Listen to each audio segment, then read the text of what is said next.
disunahkan ta'awud sebelum membaca Al-Quran agar tetap ngajinya.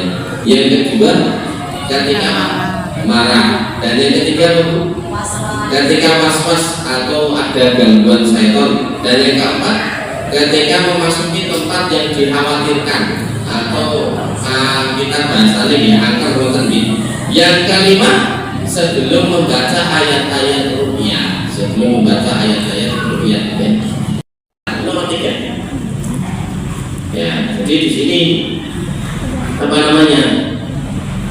Dalilnya di surah Al-A'raf ayat 201 ya. Wa imma yanzaghannaka minasyaitani nazghu fasta'id billahi. Jika engkau diganggu oleh suatu godaan setan, maka berlindunglah kepada Allah. Jadi kalau muncul was-was, muncul ragu-ragu, kok kayak berat ya ini, kemudian kita harus membaca a'udzubillahi minasyaitonir rajim. Karena was-was itu dari setan, ragu-ragu itu dari setan. Tadi contoh misalnya kita sholat, pernah nggak Pak kita sholat itu merasa Allahu Akbar, misalnya pas lagi sholat itu Bapak merasa ini betul saya, ini betul saya, pernah nggak? Nah, kalau masih ragu, maka lanjutkan sholatnya, lanjutkan. Kalau kira-kira memang ragunya benar-benar ragu, kok pengen tutup lagi, susah nahan, ya sudah takut sekalian kalau terdengar suara dan bau maka pasti batal. Ya Bu ya. Karena kalau dia batal itu terdengar suara dan baunya. Tapi biasanya ganggu sebelahnya, siapa yang itu?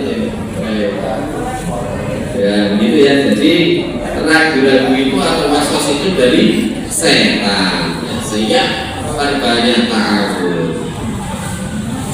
Kemudian yang keempat, disunahkan membaca istiadah atau ta'awud ketika masuk ke tempat yang dikhawatirkan ada gangguan setan. Misal lewat rumah kosong, jenengan tiba-tiba reading, nah langsung membaca a'udzubillahi minasyaitonir rajim. Jadi kalau tempat angker atau tempat kosong, kalau Anda masuk rumah hantu yang di pasar malam, itu bukan hantu ya. Itu wong medeni gitu ya. Tahu ya? Ya, jadi apa? Memang yang ada gangguan setan atau ketika merasa terganggu oleh setan, ketika melewati tempat, ya kita berlindung kepada Allah.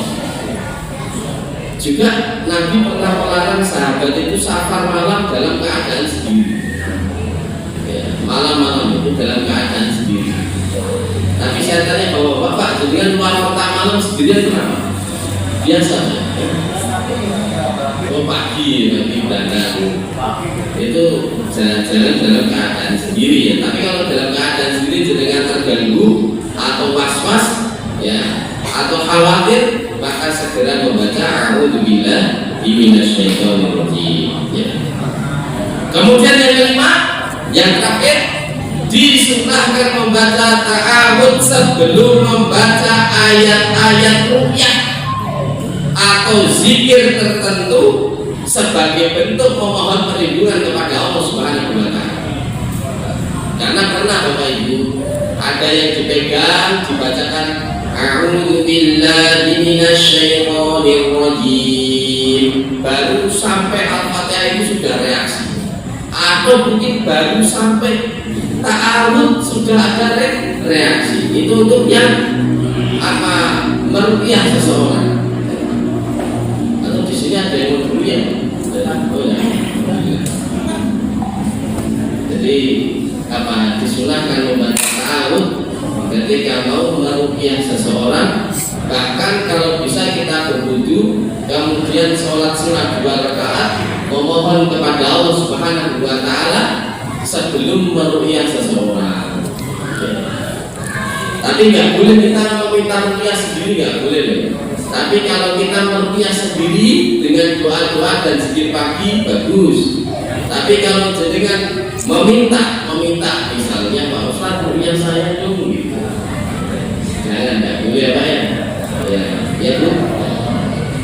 kalau ibu minta tolong kepada saya, Pak Ustadz, minta tolong diruqyah fulana tetangga saya, itu nggak apa-apa karena yang minta bukan orangnya langsung, karena yang minta bukan orang langsung. Boleh mana bisa ya 5 itu ya, berarti ya. Saya ulangi sebelum saya tutup. Yang pertama, disunahkan ta'awud sebelum membaca Al-Quran agar tetap ngajinya. Yang kedua, ketika marah. Dan yang ketiga, ketika was-was atau ada gangguan syaitan. Dan yang keempat, ketika memasuki tempat yang dikhawatirkan atau kita bahas lagi ya, angker rotan. Yang kelima, sebelum membaca ayat-ayat ruqyah, ya. Jadi intinya ta'awud itu disyariatkan setiap kali seorang muslim membutuhkan perlindungan Allah Subhanahu wa taala dari gangguan syaitan, ya. Atau syukur ditambah la haula wala quwwata illa billah.